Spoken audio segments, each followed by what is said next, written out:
तो बच्चे इस लेक्चर में हम डिस्कस करने जा रहे हैं that is common ion effect. Common ion effect बहुत ही आसान टॉपिक है, कोई मुश्किल टॉपिक नहीं। बच्चे अगर हम एक वीक इलेक्ट्रोलाइट लेंगे, क्या लेंगे? वीक इलेक्ट्रोलाइट, कोई भी वीक इलेक्ट्रोलाइट लेंगे, ठीक है ना। जैसे आपने लिया NH4OH लिया आपने, या आपने लिया दैट इज CH3COH लिया आपने, दोनों के दोनों वीक इलेक्ट्रोलाइट्स है, ठीक है ना। तो ना मैं NH4OH लूंगा दैट इज अमोनियम हाइड्रोक्साइड, नहीं मैं एसिटिक एसिड लूंगा, मैं जनरल एक इलेक्ट्रोलाइट लूंगा।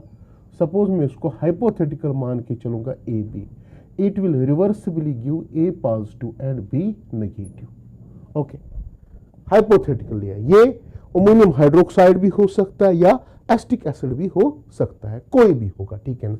तो यहां पे अगर मैं इस वीक इलेक्ट्रोलाइट को देखूंगा, मैं इस पे अप्लाई करूंगा लॉ ऑफ मास एक्शन। क्या करूंगा? Apply law of mass action. तो जब मैं apply law of mass action करूंगा, यहां पे क्या मैं निकालूंगा? K। अब मैं न KA बोलूंगा न KB बोलूंगा, मैं सिंपली K बोलूंगा, ठीक है। इधर इट में बी वीक एसिड और इट में बी वीक बेस होगा ये, तो K मैंने बताया। तो K किसके बराबर होगा? A positive and B negative, okay, upon AB होगा, ठीक है ना। तो अगर हम इस K का वैल्यू देखेंगे एट ए डेफिनिट टेम्परेचर, इसका कांस्टेंट वैल्यू होगा। क्या होगा? कांस्टेंट वैल्यू, ऑब्वियसली बात है, ठीक है। At a definite temperature value of K is constant होगा ना, that we call as equilibrium constant. Suppose हमने क्या किया, जो हमने ये सॉल्यूशन बनाया, हमने क्या किया, बाहर से A पॉजिटिव और B नेगेटिव आयन्स को इंट्रोड्यूस किया, ठीक है ना। सपोज हमने क्या किया, हमने ऐड किया from external A positive ions और B नेगेटिव आयन्स को हमने ऐड किया। What will we they do? अगर हमने A पॉजिटिव आयन्स को या B नेगेटिव आयन्स को बाहर से ऐड किया, या कोई ऐसा सॉल्यूट हमने डाला जो सॉल्यूट A पॉजिटिव आयन्स दे रहा है या B नेगेटिव आयन्स दे रहा है, ठीक है ना। तो ये सिंपली क्या करेगा, अगर हमने बाहर से कोई ऐसा सब्सटेंस डाला या बाहर से ऐसा कोई सॉल्यूट डाला जिसके आयन्स कॉमन टू A बन रहे या B बन रहे, it will suppress the dissociation of AB। Obviously बात है, ये क्या करेगा? AB की डिसोसिएशन को सप्रेस करेगा। तो रिएक्शन क्या हो जाएगी? रिवर्स हो जाएगी। क्या हो जाएगी? रिवर्स। रिवर्स क्यों हो जाएगी? क्योंकि A पॉजिटिव आयन्स बढ़ जाएंगे या B नेगेटिव आयन्स बढ़ जाएगा। जो इक्विलिब्रियम कांस्टेंट पहले आया था एट अ टेम्परेचर, वो क्या हो जाएगा? डिस्टर्ब हो जाएगा।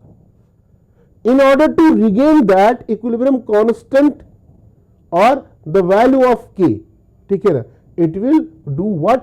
It will do the reverse reaction so that AB formation ज्यादा होगी, ताकि ये क्या बन जाएगा? कांस्टेंट फिर से बन जाएगा, ठीक है ना। क्या बन जाएगा? कॉमन बन जाएगा, ठीक है ना। तो अगर हम क्या करेंगे, सपोज हमने क्या किया, add substance from external that contains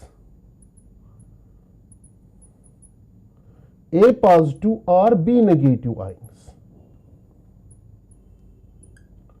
Obviously बात, it disturbs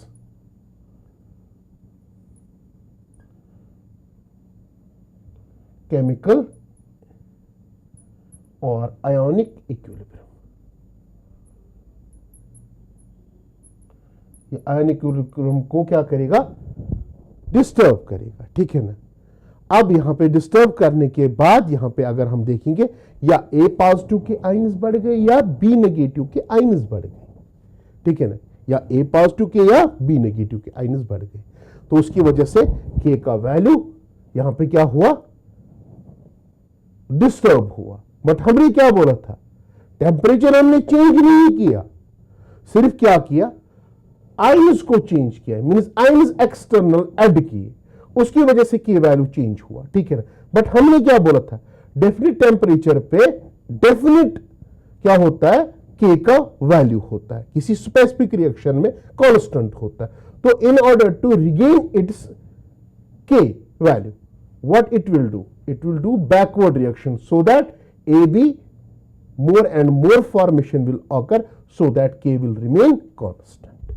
तो हम बोलेंगे उन कॉमन आयंस की वजह से क्या होता है, बैकवर्ड रिएक्शन ऑकर्स। क्या होती है, backward reaction occurs in order to regain equilibrium, और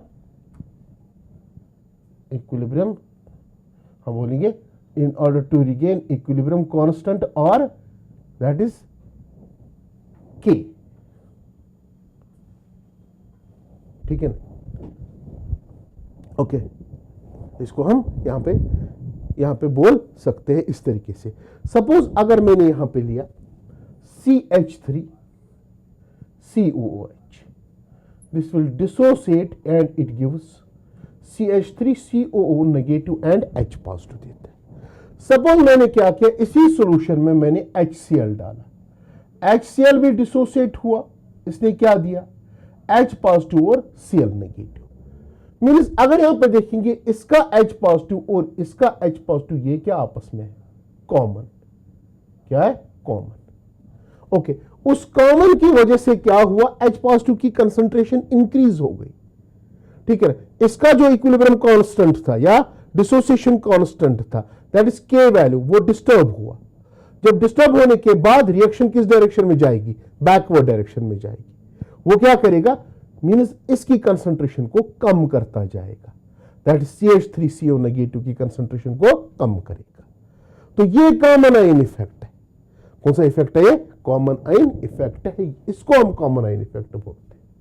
या सपोज अगर हम NH4Cl ले, ये क्या देगा, NH4 पॉजिटिव प्लस क्या देगा, Cl नेगेटिव।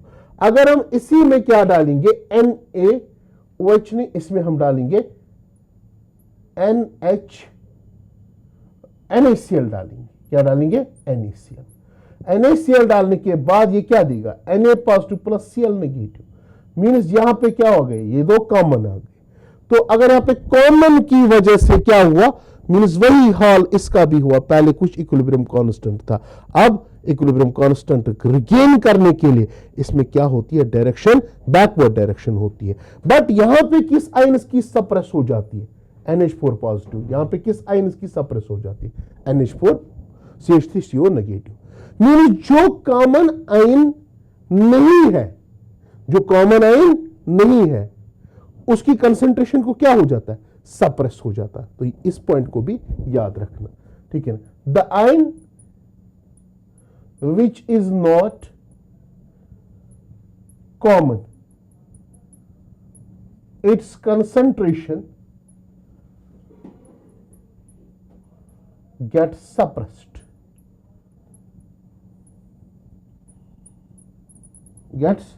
suppressed, ओके, और डिक्रीज्ड हम बोल सकते हैं, सप्रेस्ड और डिक्रीज्ड, क्या होती है, decreased. It is concentration get suppressed and और डिक्रीज हो जाती है, क्या हो जाती है, डिक्रीज और सप्रेस हो जाती है इसकी कंसंट्रेशन यहां पे, ठीक है ना। तो याद रखना यहां पे, और इस इफेक्ट को हम क्या बोलते हैं, कॉमन आयन इफेक्ट भी हम उसको बोलते हैं यहां पे, ठीक है ना। नेक्स्ट एग्जांपल आपको मैं इस तरीके से भी दे सकता हूं।